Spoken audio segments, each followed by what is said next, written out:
তো আগের দিনই দেখলে যে আমরা রাঁচি থেকে নেতারহাটের উদ্দেশ্যে রওনা দিয়েছি। তো তারপরে আমরা নেতারহাটে এই হোটেলটায় ছিলাম, রবি শশী। অনেকটা ভেতরে, নেট ফেট তো কিছুই পাচ্ছিলাম না, বাইরে আসলে তাও পাওয়া যায়, বাট ঘরের ভেতরে অতটা পাওয়া যায় না।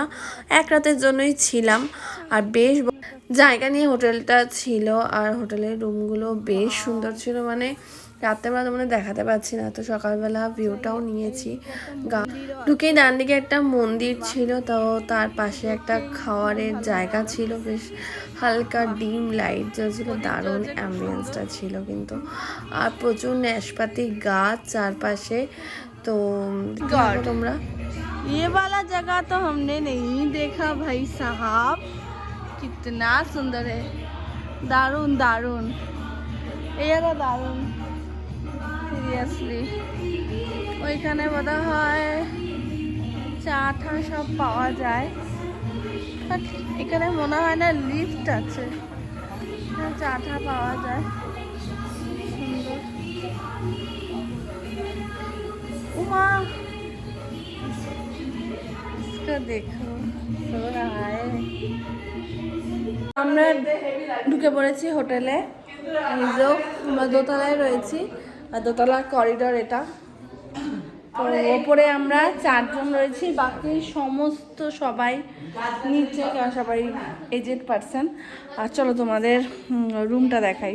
রুমটা দেখো, ভালো রুম, বেশ সুন্দর, ছোট্ট খাট্ট, ওপরে ফল সিলিং করা, এখানে টিভি ইউনিট আছে, আর यहाँ पे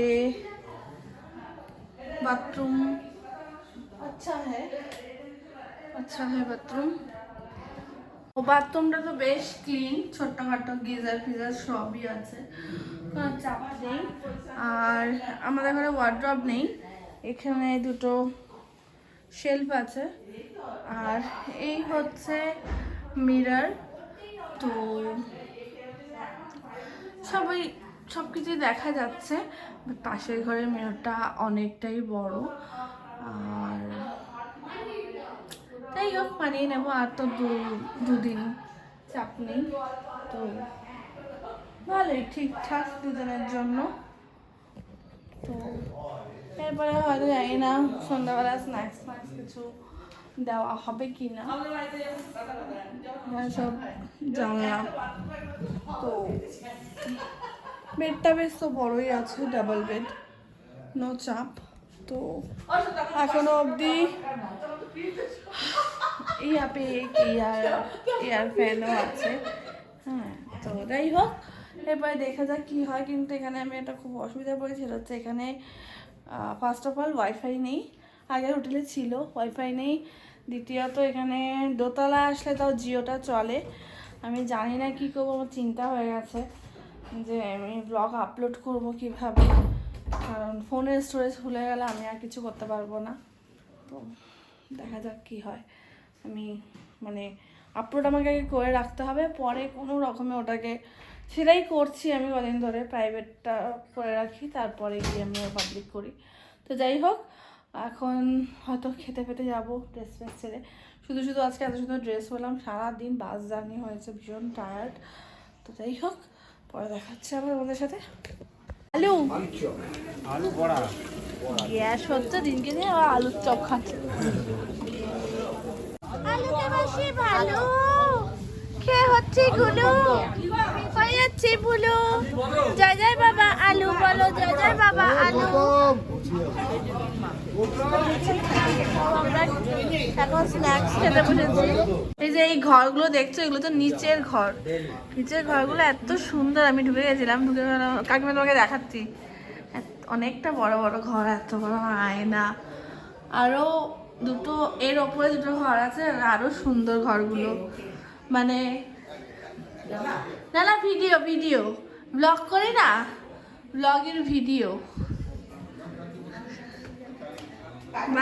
বাথরুমটাও সুন্দর, ইসেদের বাথরুমটা আরো সুন্দর। ওই ওপরে মানে এর ওপরে যে শান্তনু কাকা রয়েছে আর তোমার গৌতম কাকা রয়েছে, বাথরুমটা একদম কি বলবো, উডেন ফিনিশ করা। তো তোমাদের তো বলছিলাম আরো দুটো ভালো ভালো ঘর আছে এর ওপরেই। তো চলো তোমাদের দেখাই একটু, সরো। এই দেখো কি সুন্দর ঘরগুলো, অনেকটা বড় এই ঘরগুলো। একটু হ্যাঁ এটা আমারই ঘর, কিন্তু কালকে ছেড়ে চলে যেতে হবে। এদিকে একটা কিচেন এরিয়াও রয়েছে, আর এটার ওয়াশরুমটাও দেখাচ্ছি আমি। ভীষণ সুন্দর, ভীষণ মানে অনেকটা বড়, আমাদের ঘরগুলো থেকে অনেকটা বড়। তো এই এই দেখানো ছিল। আর এখানে বেশ সুন্দর সুন্দর শোপিস রাখার মতো জিনিস আছে, ওয়ার্ড্রব আছে, আয়নাটাও সুন্দর এখানে। আর গদিটা দেখো মানে আলাদাই, বেশ নরম। তাই হোক, একটা হাতের ব্যাপার। কাকু আমাকে বলছিল যে তুই থাকবি, তোরা চলে আয়। না থাক, কারণ কালকে সকালবেলা 4:45 নাগাদ বেরোনো আছে। ওখান থেকে আসবো মেবি 6:30। দেন আমরা যাব হচ্ছে ব্রেকফাস্ট করে ফ্রেশ ট্রেশ হয়ে এই হোটেল ছেড়ে দিয়ে অন্য জায়গায় যাবো। সেটা কোথায় যাবো আমি জানি না। তো চলো তোমাদের সাথে একবারে ডিনারের টাইমে দেখা করছি। তো শান্তনু কাকা আজকে চিকেন রান্না করছে। আচ্ছা চিকেনটা ওটা সেই হবে, রাঁধুনি হাত দিয়েছে আমাদের।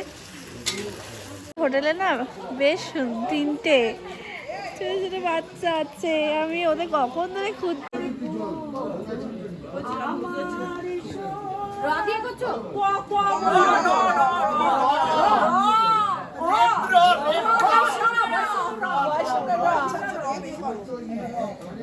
রাত এখনো অনেক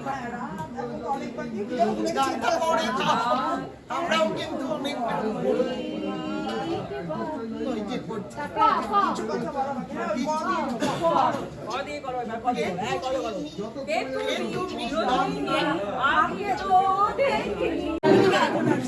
সব খেতে বসেছে। কটা বাজে এখন? কটা বাজে? আমরা সব খেতে বসেছি। এই যে আমাদের শেফ, আর এই যে চিকেন। বেশ ভালো হাওয়া দিচ্ছিল একটু আগে, ঠান্ডা, পাতা পাতা সব নড়ে উঠেছিল। ওই 3জন ভাগ্যবান। চিকেন একদম পাতলা ঝোল, ভাত গরম গরম, আহা।